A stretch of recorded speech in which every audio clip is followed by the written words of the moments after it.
Very good evening to all the students who are joining this session today. We are in our almost on the stage where our syllabus is going to be complete, and these 2 or 3 classes are most important classes, keeping in view about your exams. So I would like to request you all that if you have any question, you can ask me, and then I will proceed for the next. Before going to start our today's session, I'm just starting it from here, yoga and meditation. Here you are seeing a posture here. This is where someone is showing you sitting in proper asana.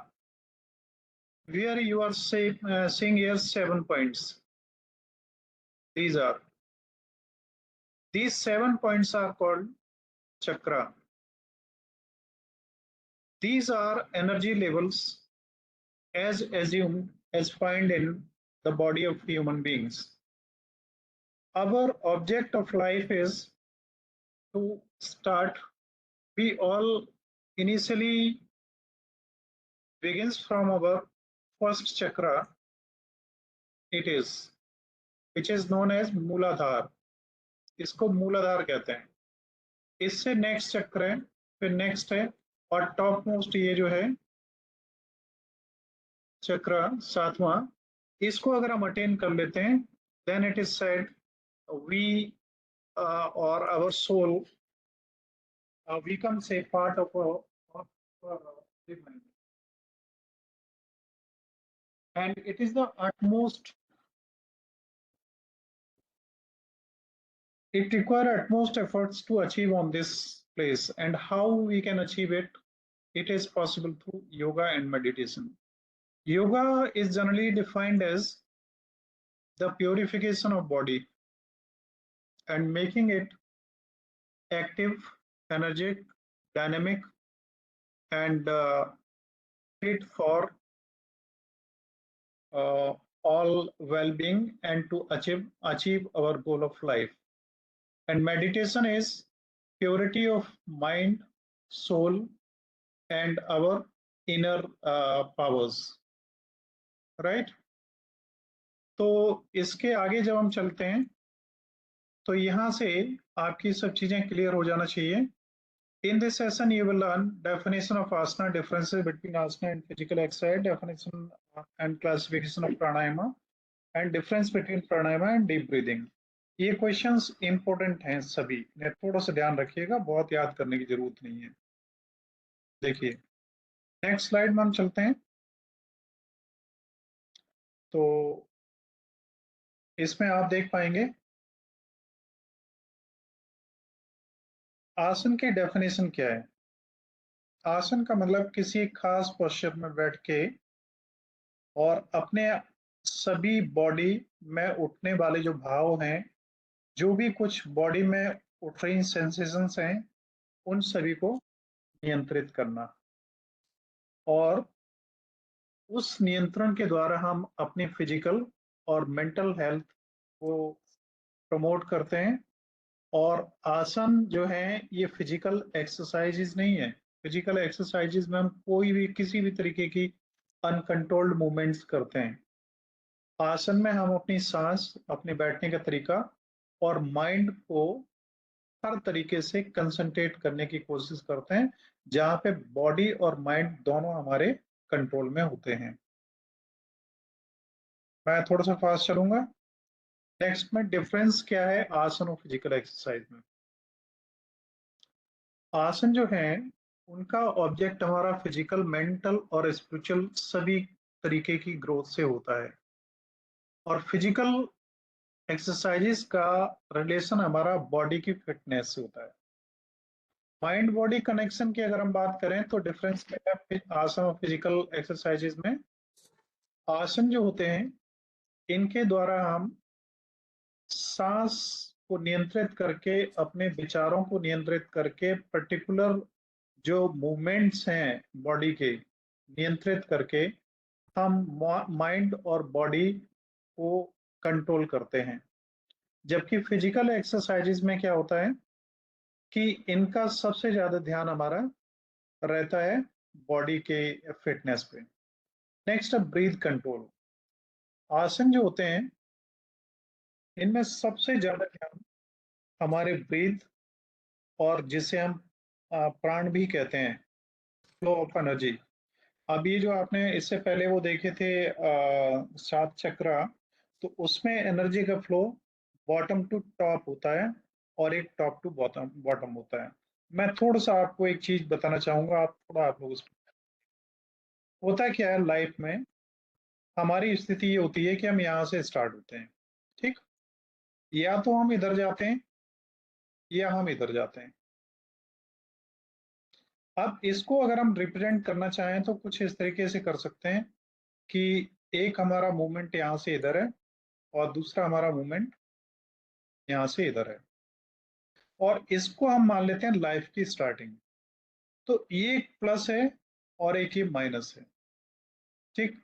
ये आप नीचे की तरफ जा रहे हैं, थोड़ा सा ध्यान और दीजिए। हम इस तरीके से अगर अप जा रहे हैं और दूसरा एक डाउन जा रहे हैं, एनर्जी हमारे अंदर है, और उस एनर्जी का हम प्रयोग कैसे कर लेते हैं, इसी पे ही हमारी लाइफ की सक्सेस डिपेंड करती है, सब कुछ, ठीक। देखो, जब आप यंग होते हैं, जब आप बच्चे होते हैं, बच्चे से जब आप बड़े होते हैं तो जब आप यंग होते हैं और आपकी सेक्सुअल पावर्स भी डेवलप हो जाती हैं, तो अब ये आपके ऊपर डिपेंड करता है कि जो एनर्जी आपकी बॉडी में जनरेट हो रही है उस एनर्जी को आप कैसे और कहाँ लगाएं। अगर आप उस एनर्जी को प्रॉपर लगाते हैं तो अप जाते हैं, और उसी एनर्जी का आप दुरुपयोग करते हैं तो डाउन जाते हैं। यहाँ मैं थोड़ा सा अगर स्पिरिचुअल वेंट ऑफ माइंड से आपको एक्सप्लेन करूं तो मैं आपको कहूंगा कि लाइफ में आदमी कहाँ चलता है, हमारी जो फिजिकल लाइफ है उसमें हम थोड़े से बड़े होते हैं, और थोड़े से बड़े होने के बाद हम क्या करते हैं, पढ़ाई लिखाई खूब करते हैं, उसके बाद फिर पैसे कमाते हैं। अगर सफल हुए, इधर सफल है मान लो, ये सक्सेस है और ये फेलियर है, तो सफल हो गए तो हमारे बच्चे अच्छे हुए, अच्छी उन्होंने पढ़ाई करी, वो फिर बाहर चले गए, और अल्टीमेट हमारा क्या हुआ, हमने केवल हम पैदा हुए, हमने खूब मेहनत करी, पढ़ाई करी, अच्छी जॉब करी, एक अच्छा मकान बना लिया, बच्चे अच्छे हो गए, गाड़ी अच्छी हो गई, सब कुछ ठीक हो गया, लेकिन ये अल्टीमेट गोल तो नहीं है लाइफ का।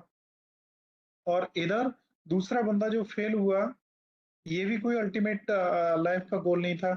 ये फेलियर और पास आउट्स आपको दिख रहे हैं, बट इनफैक्ट फेल और पास आप किस टर्म में किसे आंक रहे हैं, ये आपका अपना सोचना है। आपको लग सकता है कि कोई बंदा जिसके पास पैसा नहीं है, गाड़ी नहीं है, मकान नहीं है, तो लाइफ में वो बहुत बड़ा फेलियर है। ऐसा नहीं है, उसके पास में वो आनंद हो सकता है जो शायद आपको कभी नहीं मिला, घोड़े गाड़ी में और आपके मकान में। तो एनर्जी को आप कैसे यूटिलाइज करें, पॉजिटिव या नेगेटिव, ये आपके ऊपर डिपेंड करता है।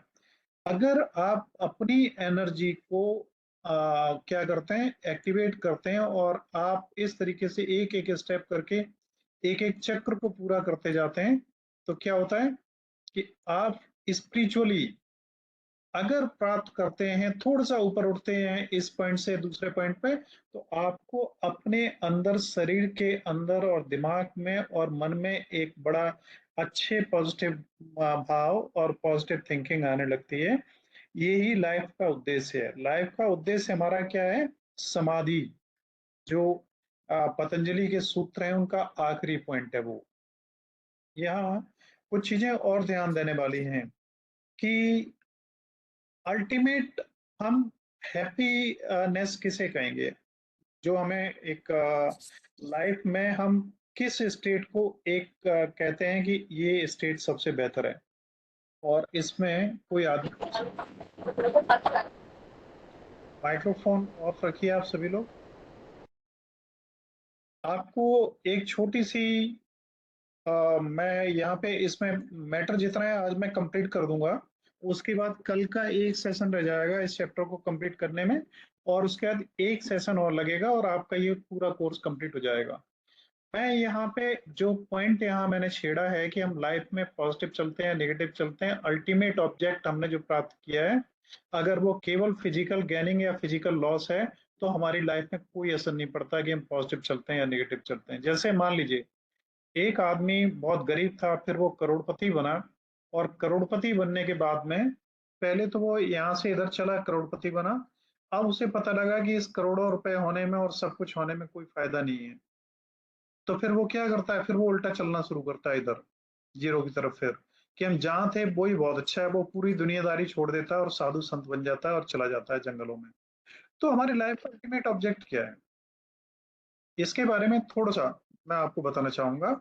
एक बहुत अच्छी स्टोरी है और शॉर्ट में मैं उसे लेके चलूंगा। आप सभी लोगों ने बीरबल का नाम सुना है ना? Yes sir. बीरबल का नाम आप सभी लोगों ने सुना है। तो बीरबल के बारे में बहुत कहानियां फेमस हैं। ये कौन थे? अकबर के एक नौ रत्नों में से एक थे, है ना? इनकी एक विशेषता ये थी कि इनमें प्रेजेंस ऑफ माइंड बहुत थी। Presence of mind.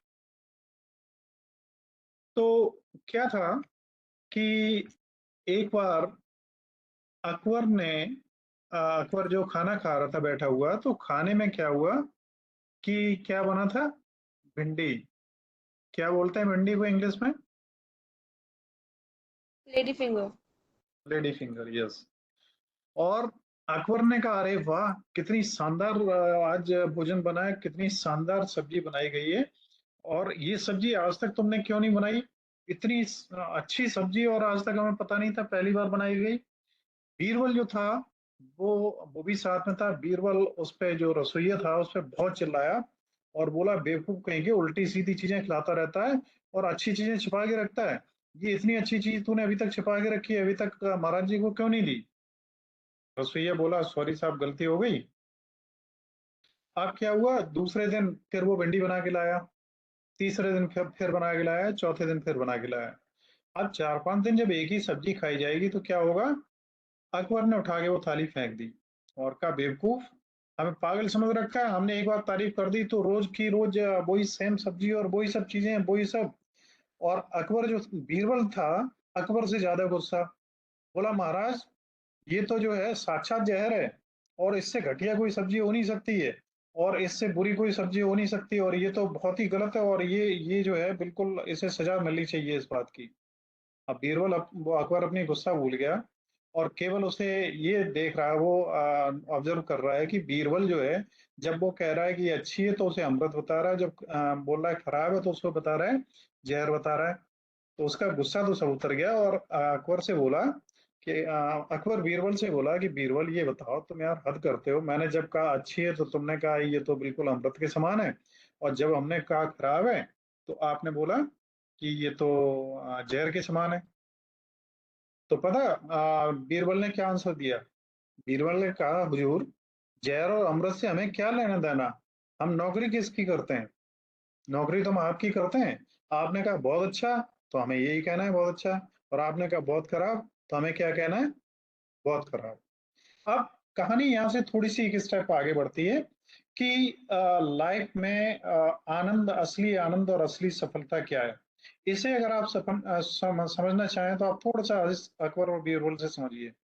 अकबर के दरबारियों में बीरबल के अलावा एक दरबारी थे जो गाना गाया करते थे, और वो इतना ज्यादा राग, ऐसे राग छेड़ते थे जिनमें आदमी पूरी तरीके से डूब जाता था। उनका नाम क्या था? सेम। तानसेन, यस। तानसेन जब गाना गाते थे तो ये कहा जाता है कि चिराग जलने लगते थे, और जब वो कभी मेघ मल्हार जैसे अगर वो छेड़ते थे तो बारिश होने लगती थी, मालूम है? तो तानसेन से सभी परिचित थे। एक बार अकबर के दिमाग में बाई चांस एक बात आई कि तानसेन जब इतना सुंदर गाते हैं तो इनके भी तो कोई गुरु होंगे जिनसे इन्होंने सीखा होगा। तो अकबर के दिमाग में ये बात आई और अकबर ने तानसेन से कहा, और तानसेन ने कहा जी हुजूर हमारे गुरु हैं, और उनसे मैंने सीखा है, बिना गुरु के तो कोई कुछ सीख ही नहीं सकता है। तो अकबर ने कहा कि तू ये बताओ कि तुम्हारे गुरु तो तुमसे बहुत बेहतर होंगे, बोला हुजूर हम तो उनके सामने खाक हैं, हम तो कुछ भी नहीं है, वो तो बहुत बड़ी चीज है। तो बोला आज तक तुमने इस चीज को छुपा के रखा, और मैं कहता था दुनिया में तानसेन जैसा कोई दूसरा गायक नहीं है, और तुमने कभी कहा भी नहीं कि दूसरा गायक नहीं है, और मैं मेरे से भी बेहतर कोई गायक अपनी तरफ से नहीं बताया। तानसेन ने कहा हुजूर मुझे आपकी नौकरी करनी है, और मुझे वो ही कहना है जो आपको पसंद हो और जिसमें मेरी नौकरी बनी रहे। तो अब इन शब्दों को और चीजों को जरा समझने की कोशिश करना, आप अगर अपने अल्टीमेट ऑब्जेक्ट ऑफ लाइफ को प्राप्त करना चाहते हैं तो तानसेन ने कहा, वो अकबर ने कहा, तानसेन चलो मैं ये भी मानता हूँ, लेकिन अब मैं मेरी इच्छा आपके गुरु से मिलने की है, और गुरु को संदेश भेजो कि वो हमारे जो महल है उसमें हाजिर हों, और मैं उनका गाना सुनना चाहता हूँ। तानसेन ने क्या कहा, माफ करना महाराज, किसी भी स्थिति में हमारे गुरु को ये ऐसी खता मत करना कि आप ऐसा आदेश दो अपने सिपाहियों की कि वो जाएं और आपके इसमें दरबार में हाजिर हों। तो थोड़ी उत्सुकता बढ़ी अकबर की। अकबर ने कहा कि ऐसा क्या है। बोले वो बिल्कुल मुक्त हैं, वो किसी के बंधन में नहीं है, और किसी के कहने पे तो वो कभी नहीं आ सकते। तो उसने कहा तो फिर क्या किया जाना चाहिए। तो तानसेन ने कहा कि एक काम हम लोग जरूर कर सकते हैं कि चुपचाप छुप के चलें, और अगर उनके गाने का और उनके मधोसी का, उनके जो एक जिसे हम कहते हैं कि डूब जाना, उसमें मदमस्त होके डूब जाना, अगर उस स्थिति को आप देखना चाहते हैं तो हम लोगों को उनके कुटिया में ही, उनके आश्रम में ही चलना पड़ेगा। अकबर और तानसेन दोनों वहां गए, और वो वहां झाड़ियों में छिपे रहे। एक दिन हो गया, 2 दिन हो गया, 3 दिन हो गए, 4 दिन हो गए, झाड़ियों में से कोई निकला भी नहीं। अब अकबर तो काफी परेशान होने लगा, लेकिन तानसेन ने कहा महाराज आप धैर्य रखें और आप इंतजार करें उस क्षण का जब आप वो प्राप्त कर पाएंगे जिसके लिए आप आए हैं। एक रात थी, पूर्णिमा की रात थी, पूरा चांद खिला हुआ था, और जमुना की जो लहरें थी उन पे उन चांदनी जो पड़ रही थी, इतना सुंदर दृश्य था, बहुत सुंदर दृश्य था। और रात का लगभग 1 बजा होगा, और उस कुटिया से एक ऐसी आवाज आई, उस सन्नाटे को चीरती हुई एक ऐसी मस्त आवाज आई कि, और वहां से एक फकीर इस तरीके से झूमता नाचता और गाता हुआ निकला कि आ, तानसेन तो जानते ही थे, लेकिन अकबर ने अपनी जिंदगी में ऐसा पहला अनुभव देखा। इतना जबरदस्त डांस, इतना जबरदस्त फकीरी का जो आलम होता है वो, और एक ऐसा माहौल कि अकबर तो बिल्कुल स्टंट रह गया वहां पे, बिल्कुल मतलब कोई एक मूवमेंट नहीं बॉडी में। और फिर उनके गुरु का जो डांस चला, और जो गाना चला, और जो झूमना चला, जो मस्ती चली, वो रात के 4 बजे तक लगभग चलता रहा, रेगुलर। और उसी स्थिति में डांस करते हुए गाते हुए वो अपनी कुटिया में वापस चले गए। अकबर का स्थिति हुई जैसे कि उसे पता नहीं क्या उसका खो गया हो, और वो इतना परेशान हुआ कि उससे बोला तानसेन से कि इन गुरुजी को किसी भी तरीके से मैं चाहता हूँ मेरे साथ चलेंगे ये, और मेरे महल में रहें, जो भी इन्हें सुविधा चाहिए, जो कुछ चाहिए हम सब कुछ प्रोवाइड करेंगे। तानसेन ने कहा महाराज प्रयास किया जा सकता है, निवेदन किया जा सकता है, विनती की जा सकती है, उन पे कोई ऑर्डर नहीं दिया जा सकता। तो अकबर ने कहा ये बताओ तानसेन, तुम में और तुम्हारे गुरु में अंतर क्या है। तो तानसेन क्या बोले मालूम है, कि हम में और हमारे गुरु में सबसे बड़ा अंतर ये है कि मैं कौन हूं, कौन हूं। Yes, unmute your microphones. नौकर। मैं कौन हूं, नौकर। एक नौकर। आप जब मेरे को आदेश करेंगे तब मैं आपको गाना सुनाऊंगा, मेरा कर्तव्य ये है। और वो कौन है, मालिक। तो हमारे और उनके अंदर यही अंतर है बहुत बड़ा, कि वो मालिक हैं और मैं नौकर हूं, मैं आपकी नौकरी करता हूं, मैं वो काम करूंगा जो आपको पसंद आए, और वो काम करेंगे जो उनको पसंद आए। इसलिए मैं गाता हूं, मेरा गाना भी इतना ज्यादा लोगों को पसंद आता है। इसके बावजूद मैं ये मानता हूं कि मेरे गाने में कोई दम नहीं है, क्योंकि मैं आपको खुश करने के लिए गाता हूं, और वो खुद को खुश करने के लिए गाते हैं। ये सबसे बड़ा अंतर है। इस कहानी से आप एक प्रेरणा ये ले सकते हैं कि आप जो पढ़ाई कर रहे हैं ना, अगर पढ़ाई आप अपने इंटरेस्ट के लिए कर रहे हैं तो आप अपने मालिक हैं। और अगर आप नौकरी कर रहे हैं कि आपको बीए बीएससी बीकॉम अचीव करना है, तो वो आपको प्राप्त हो जाएगा, लेकिन आप इसके मालिक कभी नहीं रहेंगे। ये चीज आपके पास कभी नहीं रहेगी। आप जितना पढ़ोगे वो समय के साथ खत्म हो जाएगा। इसलिए आप उसे इंटरेस्ट के साथ पढ़िए, उसे बर्डन कतई मत बनाइए। तो आगे हम बढ़ते हैं। Difference between physical exercise and आसन आप जान गए थे। नेक्स्ट, आगे देखिए। नेक्स्ट स्लाइड में ये है लाइफ का असली ऑब्जेक्ट। और मैं भी आप लोगों से कहता हूं, मैंने थोड़ा सा ऐसे अनुभव किया है। मैं काफी समय काफी आश्रमों में काफी जगहों पर रहा हूं, और मेरे को वापस फिर आना पड़ा। 4-5 साल में आउट ऑफ मतलब अपने इस पूरे प्रोफेशन और सभी से अलग ही था। और अगर कृपा हुई ऊपर वाले की, तो मैं फिर से अपने एक नए रास्ते पे निकलूंगा कुछ समय में। फिलहाल इंटेंसिटी एंड स्पीड, आसन जो है वो बहुत ही संतुलित तरीके से, और बॉडी माइंड और जो हमारा मेंटल स्टेट है उसकी कंप्लीट अवेयरनेस में और विशेष स्थिति में आसन किए जाते हैं।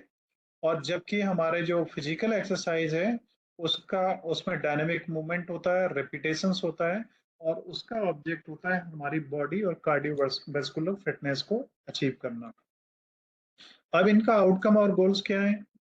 तो आप जानते हैं आसन जो है उनका उद्देश्य है flexibility, strength and holistic wellness.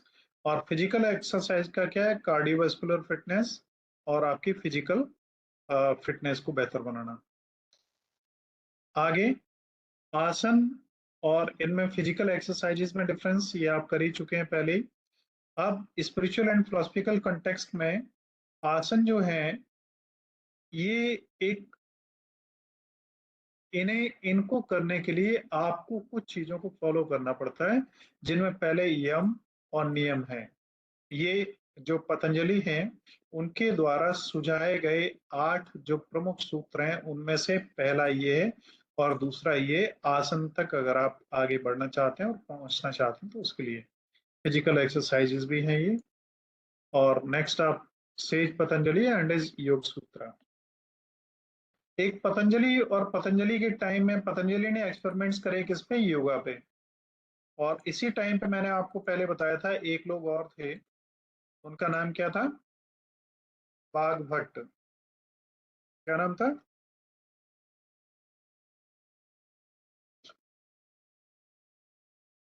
बाघभट्ट। इन्होंने योगा पर अपने या फिजिकल जो गेस्चर्स हैं और जो होलिस्टिक वेलनेस को अचीव करने का तरीका है उसकी बजाय इन्होंने मेडिकली और दिनचर्या वगैरह को मेंटेन करके किस तरीके से हम अपने बॉडी को फिट रख सकते हैं और किस तरीके से होलिस्टिक वेलनेस को अचीव कर सकते हैं, इस पे इन्होंने बहुत कुछ रिसर्च की थी। और इन्होंने 2 ग्रंथ लिखे थे जो मैंने पहले भी आपको कहा था, एक अष्टांग हृदयम और एक अष्टांग संग्रहम। और पतंजलि ने जो लिखा था वो पतंजलि योग सूत्र। ये जो आप लिखा देख रहे हैं ये इनका लिखा हुआ एक संग्रह है जिसमें इन्होंने योग के बारे में सब कुछ बताया था। ठीक है ना? आगे बढ़ते हैं। देखिए, अब ये जो टोटल पतंजलि ने सजेस्ट किया था इसमें हमारे 8 पार्ट थे जो मैंने पहले भी आपको बताया था। यम, नियम, आसन, प्राणायाम, प्रत्याहार, धारणा, ध्यान और समाधि। यम आप पहले भी मैं बता चुका हूं, इसमें non violence, truthfulness, non stealing, moderation, और इसे सेलिबेसी भी कहते हैं, ब्रह्मचर्य, और अपरिग्रह, नॉन पॉसेसिवनेस, आप बहुत अटैचमेंट किसी से न करें। नियमों में ये है, इन्हें आपको नहीं करना है और इन्हें करना है। एक तो साफ सफाई रखना है, संतोषी रहना है, आपको जो मिला उसमें संतोष करना है, और तपस में डिसिप्लिन, तपस्या मतलब एक डिसिप्लिन्स को मेंटेन करना है, और स्वाध्याय सेल्फ स्टडी, और ईश्वर परिनिधाना सरेंडर टू हायर पावर। ये मैं पहले ही पढ़ा चुका हूँ, इसलिए ज्यादा इन पर समय नहीं लगाऊंगा। मैं आगे बढ़ता हूँ।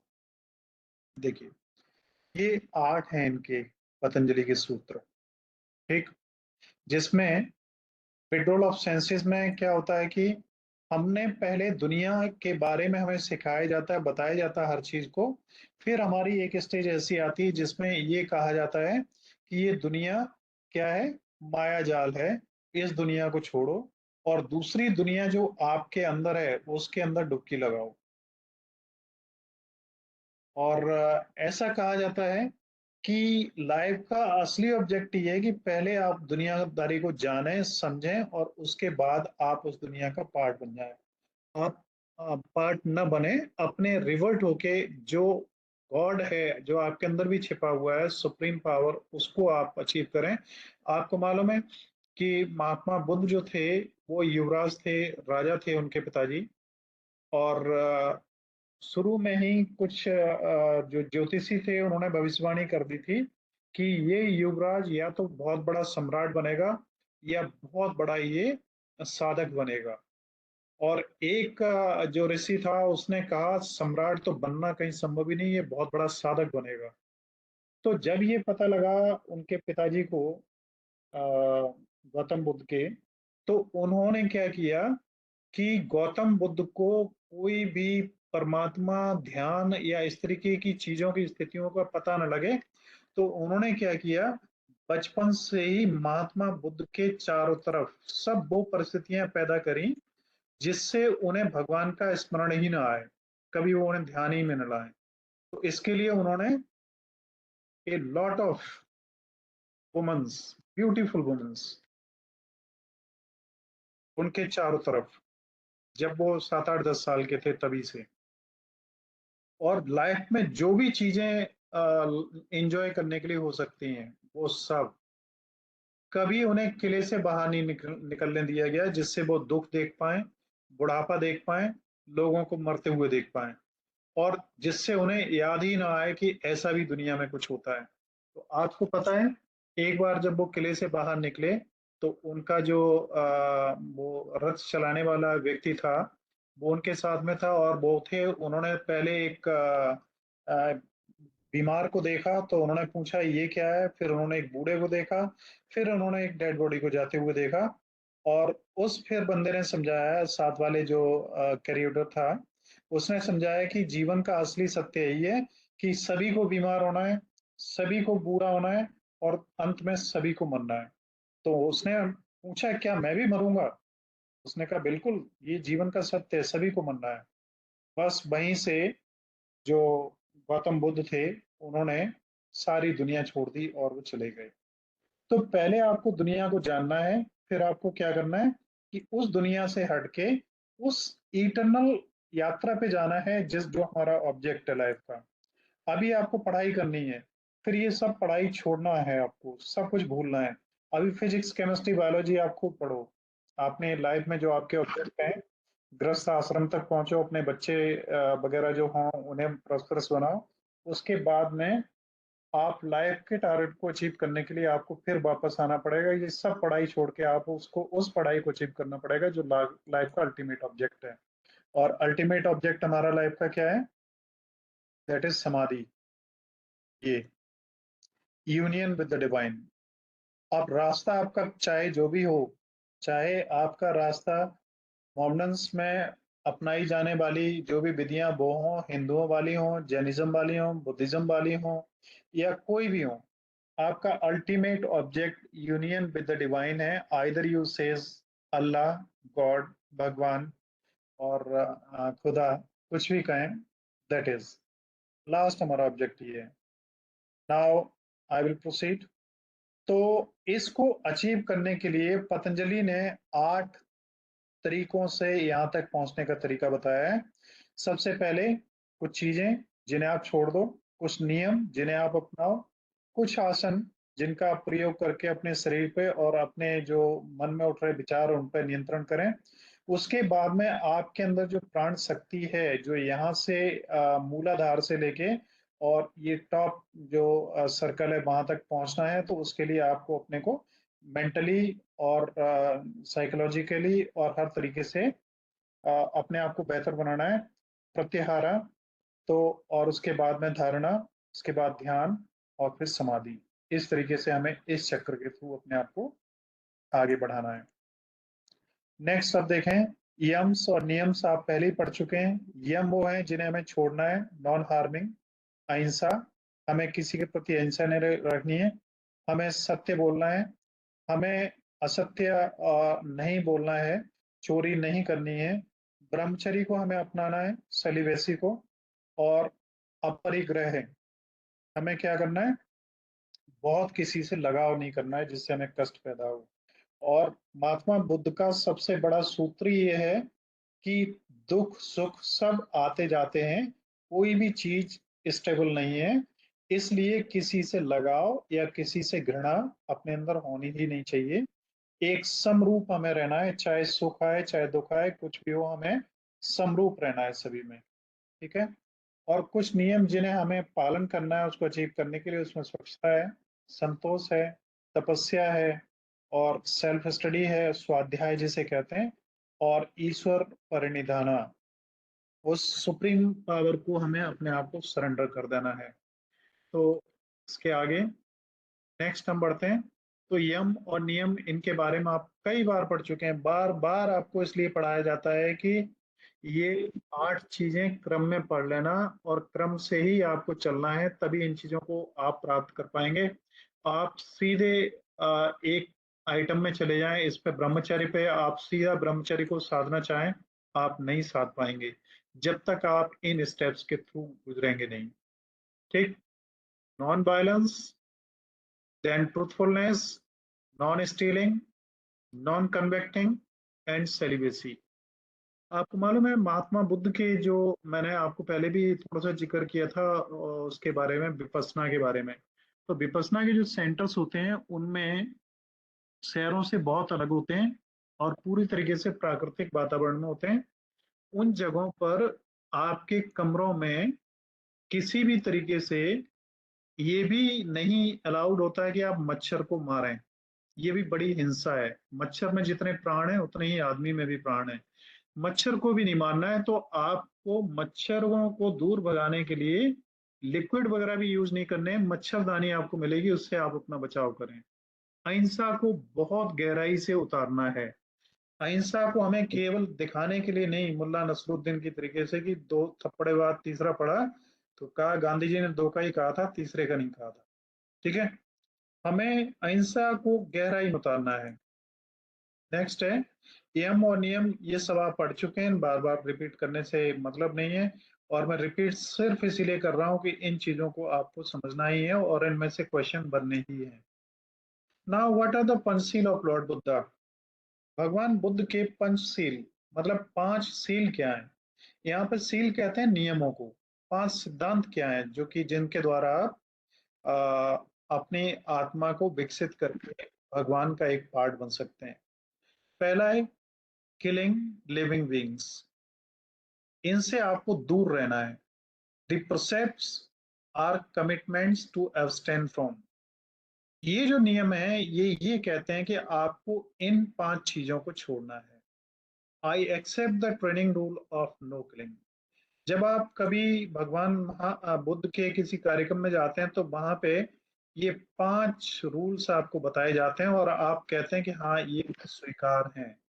तो जब भगवान बुद्ध के किसी भी कार्यक्रम में आप जाते हैं तो वहां पे वो कहते हैं कि आ, किसी भी प्राणी को आप नुकसान नहीं पहुंचाएंगे। तो इनकी पाली भाषा में इनके उपदेश हैं जितने भी हैं, है ना। तो पाली भाषा में जैसे हम हिंदी में कहते हैं मुझे स्वीकार है, तो पाली भाषा में कहते हैं क्या कहते हैं, मुझे स्वीकार है को साधु। killing living, you will abstain yourself from killing of living beings, तब कहते हैं साधु। आप कोई चोरी नहीं करेंगे, तब कहते हैं साधु। फिर कहते हैं सेक्सुअल मिसकंडक्ट आप कोई नहीं करेंगे, साधु। क्राइम, आप सत्य बोलेंगे और आप किसी तरीके का कोई भी इंटॉक्सिकेशन, शराब, बीड़ी, सिगरेट वगैरह इन सब से अपने आप को दूर करेंगे। ये इन 5 सिद्धांतों को आप फॉलो करेंगे। ये महात्मा बुद्ध के प्रवचनों का एक शुरुआती पार्ट है। इसके बाद हम आते हैं यम नियम के बाद में तीसरा सबसे इंपॉर्टेंट पार्ट है प्राणायाम। यम जिन्हें छोड़ना है और नियम जिन्हें फॉलो करना है, और तीसरा अब हम अपनी एक्सरसाइज पे आए जो हमें असली बॉडी पे अप्लाई करना है, प्राणायाम। प्राणायाम, प्राण प्लस आयाम। प्राण मीन्स हमारे अंदर जो शक्ति है जो हमें चलाती है, जो हमारे जीवन को मेंटेन करती है, और आयाम उसका चलना, उसे मेंटेन करना। तो उसे मेंटेन करने के लिए जो हमारा तरीका है वो ये है कि हम क्या करते हैं, सांस लेते हैं, है ना। 3 स्टेप्स हैं। पहला स्टेप हमारा कहता है कि हम सांस लेते हैं। देखिए, मैं थोड़ा सा एनोटेट करने की कोशिश कर रहा हूँ अभी। फर्स्ट स्टेप है जिसमें हम सांस लेते हैं, दूसरे स्टेप में सांस को रोकते हैं, और तीसरे स्टेप में सांस को बाहर निकालते हैं। तो जो हम सांस लेते हैं, इस सांस लेने को कहा जाता है पूरक। तो ये जो पूरक है, ये पूरक है, और जो निकालते हैं उसको कहते हैं रेचक, और जो रोकते हैं उसको हम कहते हैं कुंभक। ठीक, एक सांस हमने निकाली, रेचक, रुके वहां पे, जितनी देर रुके कुंभक, फिर हमने सांस पूरी तरीके से ली तो पूरक। इसी तरीके से हमारा प्रोसेस चलता है, सांस आती है, सांस रुकती है, सांस जाती है। अब आपने अभी तक अगर ये नहीं पढ़ा कि हम सांस कैसे लें, कोई बताएगा सांस लेने का नियम क्या है और हमें सांस कैसे लेनी चाहिए? कोई बताएगा? अब आपसे ये कहा जाएगा कि सांस लेने का भी नियम कोई होता है। लाइफ का इतना इंपॉर्टेंट पार्ट जो आपको नहीं पता है, तो वो आपको पता होना चाहिए, है ना। अब यहाँ मैं आपसे एक बात ये कहता हूँ, सांस कैसे ली जाती है इसका नियम है। इसका मतलब ये है कि सांस लेना भी आपको नहीं आता, और जब आपको सांस लेना नहीं आता है तो आप किस तरीके से अपने आप को चला रहे हैं, कितने ज्यादा उसमें आप चल रहे हैं ऑटोमेटिकली। थोड़ी देर के लिए मैं यहाँ पे रुक रहा हूँ।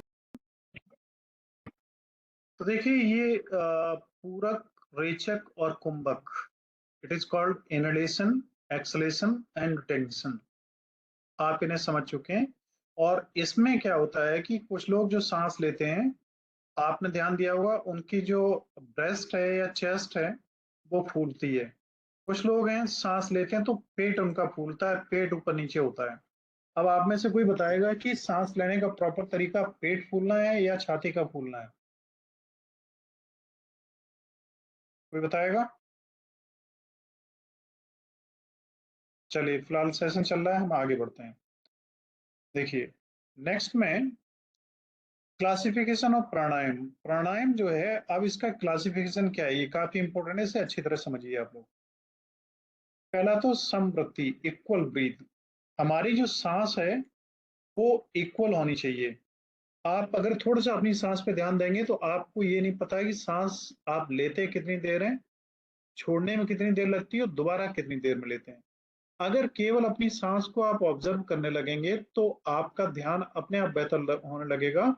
और मेंटल जो एक आपको जो जिसको हम कहें डिप्रेशन कहें, या और मेंटल स्टेट्स जो गलत होती हैं, वो चीजें आपकी मैनेज होने लगेंगी।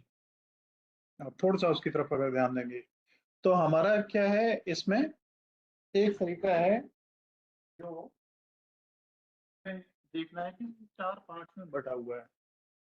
एक सांस लेना, सांस रोकना, सांस निकालना। 3 चीजें, inhalation, retention and inhalation, retention and acceleration. तो इन चीजों को किस तरीके से ये चीजें मेंटेन होती हैं, तो इनमें रेशियो जो होता है 4:4:4। मतलब हर एक में अगर आप 10 सेकंड ले रहे हैं तो 10-10 सेकंड का ही हो। नेक्स्ट अब देखें, सेकंड है अगला, उज्जाई। उज्जाई क्या होता है? इसमें हम अपना जो चक्रास होते हैं उनसे ऊर्जा को किसी तरीके से ऊपर की तरफ उठाने का प्रयास करते हैं। और ये इसको हम किस तरीके से प्रैक्टिस करते हैं, हम अपने थोड़ा सा थ्रोट जो है उसको ऊपर की तरफ उठा के तब हम जो सांस है उसको लेते और निकालते हैं।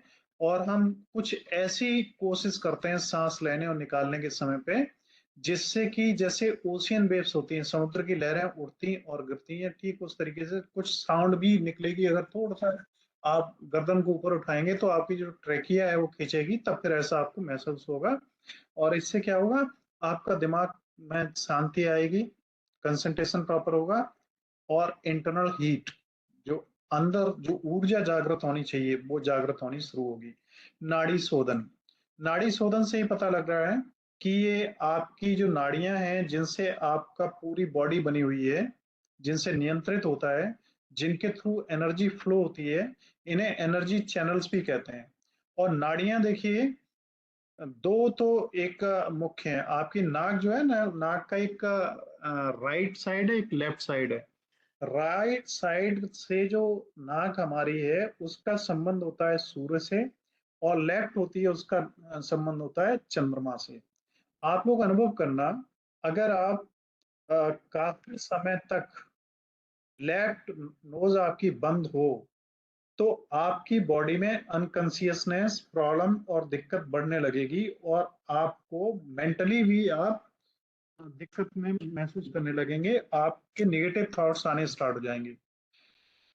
लेफ्ट नोस्ट्रल से जो सांस जाती है वो चंद्रमा के साथ में उसका रिलेशन होता है। चंद्रमा सूदिंग होता है और आपको बहुत शांति प्रदान करने वाला होता है, और सूर्य एनर्जी जगाने वाला होता है। तो जब कभी आपको एनर्जी कम लग रही है अपने अंदर, तो राइट साइड को तेजी से सांस लीजिए, तेजी से निकालिए, तेजी से लीजिए, तेजी से निकालिए। और जब आपको शांति की स्टेट में जाना है तो लेफ्ट के साथ करिए। और जब आपको बैलेंस बनाना है तो दोनों साइड से, एक साइड से सांस लीजिए, एक साइड से सांस को निकालिए, इस तरीके से चलिए। नेक्स्ट है, अब इसमें जब हम करते हैं सांसों को लेते और निकालते हैं, तो वो प्रॉपर सिस्टम से होने चाहिए। जितनी देर में सांस ले रहे हैं उतनी देर में ही सांस निकालें, उतनी देर ही रुकें। तो रेचक, कुंभक और इनहेलेशन, रिटेंशन एंड एक्सलेशन, इन तीनों को फॉलो इसमें करें। नेक्स्ट है कपालभाति। कपालभाति में क्या करते हैं कि आप तेजी के साथ पहले ऊपर सिर के बराबर तक आप कोहनियों को लेके जाते हैं, और पूरी एनर्जी के साथ में नीचे लाते हैं और बहुत तेजी से हवा को बाहर निकालते हैं। और हवा को इनहेल करने के समय पे आप उसमें प्रेशर नहीं देते, जितनी हवा अपने आप आ जाए आपके रेस्पिरेटरी सिस्टम में उसी पे ही ध्यान देते हैं। लेकिन निकालते समय पूरी ताकत लगाते हैं कि जो हवा है बहुत तेजी से निकले। और ऐसा जब आप करते हैं तो बॉडी का जो सबसे पहला चक्र है, मूलाधार, उस पर प्रेशर पड़ता है, और वहां से हमारी पावर जो है वो एनर्जी डेवलप होनी और रिटेन होनी स्टार्ट होती है। नेक्स्ट है भस्त्रिका। भस्त्रिका प्राणायाम में फिर क्या करते हैं, बहुत तेजी के साथ सांस को निकालते हैं और बहुत तेजी से ही छोड़ते हैं। जबकि कपालभाति में तेजी के साथ छोड़ते हैं, आराम से लेते हैं। और नाड़ी शोधन में अनुलोम विलोम भी इसी में आ जाता है, हम इसको करते हैं। तो ये चीजें आप थोड़ा सा इनका ध्यान रखिए। Next, anulom vilom, alternate nostril breathing with retention. तो आपको मालूम है, सांस ली, फिर सांस उतनी देर रोकी, और सांस बाहर निकाल दी। इससे हमारे दोनों ही चीजों में एक तालमेल बन जाता है, और हम बेहतर काफी देरी तक के लिए अपने आप को मेंटेन करके रख सकते हैं। नेक्स्ट है शीतली। जैसा नाम से ही पता लग रहा है, कूलिंग ब्रीथ। शीतली में हम क्या करते हैं, अपनी जीभ को पीछे की तरफ थोड़ा सा मोड़ लेते हैं, और उसके बाद में हम सांस लेने की कोशिश करते हैं। इससे क्या होता है, इट रिड्यूसेस बॉडी हीट। आपके अंदर हीटिंग ज्यादा हो रही है, ज्यादा गर्मी लग रही है, या ज्यादा अनकॉन्शियसनेस महसूस कर रहे हैं, तो वो शांत होगी, आपका माइंड सूद होगा, और उसके साथ में डाइजेशन आपका बेहतर होगा। भ्रामरी, ये बहुत सुंदर है। इसे आप कभी भी प्रयोग करिए। भ्रामरी में क्या है, आपको नाक से निकालनी है सांस, और उसके साथ में मधुमक्खी जो होती है ना, बी होती है, उसके तरीके से आवाज करनी है, जैसे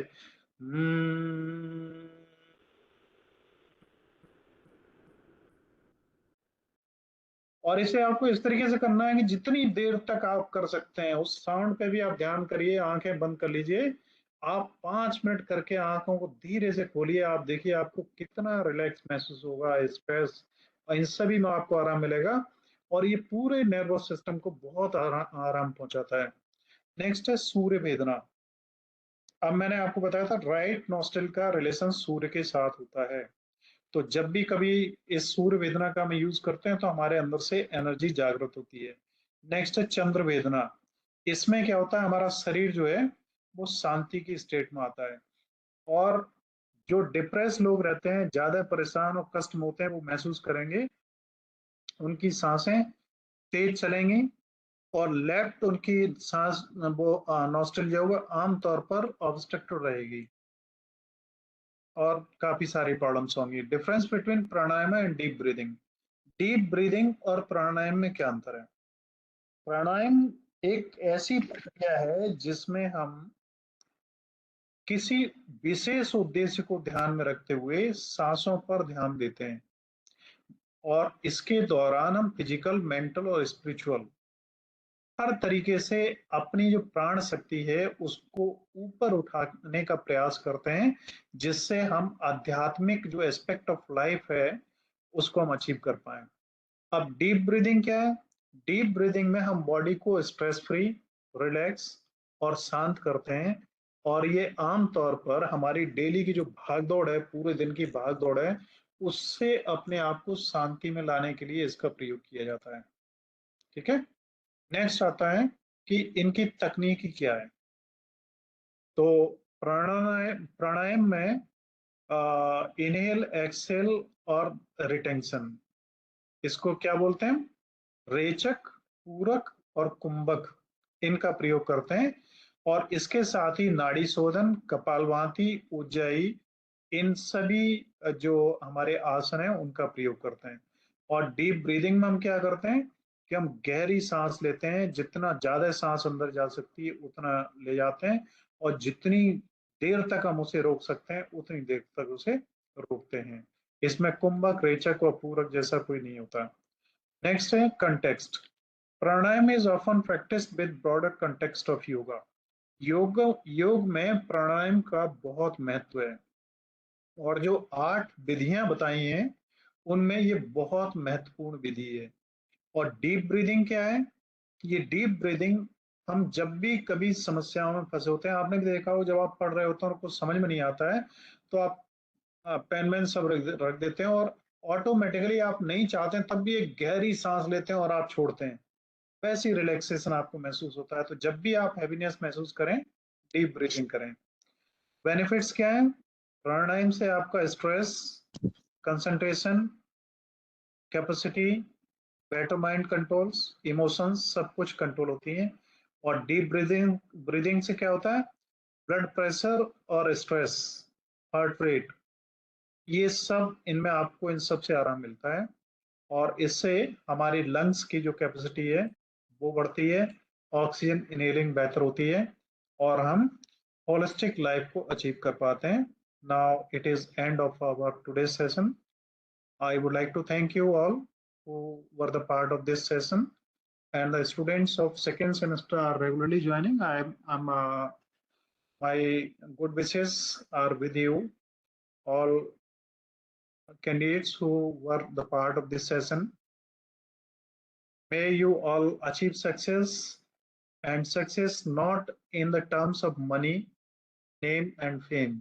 Success in the point of view, my point of view of success is where you feel in yourself relaxed, calm, and ultimate object is that you feel in yourself that you are something, and whatever you are absolutely fine and satisfied with that. That is the ultimate object of life and yoga. So This is over. If anybody have any question, you can ask me. Sir Yes, please. Sir question तो sir exam 7 को है ना sir? हाँ, ये आप अपने admit card में और कंफर्म करिए। सर एंड सर ये पूछे सर क्वेश्चंस आपने भेज दिए है ना सर? एक बार मतलब एक बार आप बता दीजिए सर कि क्वेश्चंस आ गए क्या रिवाइज करने के लिए। देखिए, आपकी क्विज कंडक्ट की जाती है डेली, और उसके अलावा जो एग्जामिनेशन सिस्टम है शायद हम उसे कल एक्टिवेट कर देंगे, जहाँ पे आप अपने एग्जाम्स भी दे पाएंगे और डेली की परफॉर्मेंस और सारी रिपोर्ट्स ऑनलाइन रहेंगी इसमें। ठीक है? Any more question from anyone? जिसने क्विज में पार्टिसिपेट नहीं किया उसको कैसे नंबर उन्होंने पार्टिसिपेट नहीं किया है तो उन्हें निपटाने वाला ही काम किया जाएगा, आप जानते हैं, और मार्किंग उसी हिसाब से ही होगी। इसलिए मैं बार बार कहता हूँ कि ये सब चीजें आप सभी के लिए इम्पोर्टेंट हैं, फिर भी अगर लोग ध्यान नहीं देते हैं तो उन्हें देखना पड़ेगा। और किसी का कोई क्वेश्चन? Already yes. सही है। जो भी सूर्य नमस्कार आसन है बट ये हमने ऑलरेडी इसका प्रैक्टिस किया हुआ है। अच्छी बात है, अगर आपने किया हुआ होना चाहिए। Yes, और इन सभी आसन्स में कुछ भी नहीं है। भुजंग आसन आप जानते ही हैं, आसानी से आप yes, लेट sir. जाएं, हाथों को पीछे करें और अपने गर्दन से पेट तक के एरिया को जितना आप ऊंचा उठा सकते हैं उतना ऊंचा उठाने की कोशिश करें, आगे हाथ रखे हुए। नौकासन में आपको मालूम है, जैसी नाव होती है, बोट होती है, उस तरीके से आपको बनना Yes, है। sir. हाथ और हलासन, पैरों को ऊपर करना होता है। ये सब चीजें आपको मालूम ही है, तो इन्हें थोड़ा Yes, सा sir. एक बार आप देखेंगे तो आपको पता हो जाएगा। आपके क्वेश्चंस भी इन्हीं में से बनेंगे कि शवासन क्या होता है। शवासन में आप डेड बॉडी की तरीके से लेट जाते हैं, Yes, है sir. ना? और धनुरासन धनुष की तरीके से होते हैं। ताड़ासन, इसको जैसे एक माउंटेन पैर। Yes, sir. उस पे खड़े होना होता है, वो भी कहते हैं। अनुलोम विलोम आपको मालूम ही है प्राणायाम में, है ना? तो ये Okay, sir. आसन है और ये आपके अनुलोम विलोम वगैरह हैं, इसमें कुछ खास नहीं है। तो इस सेशन को यहीं खत्म करें। Yes, sir. Okay then. Thank you Good all night, sir. for joining this session. And I'm just going to start next session. The candidates of second semester are already logged in, and we are going to stop this session right now. Thank you all for joining this session, and you will get its recording tomorrow. Good night, Thank sir. you. Good night.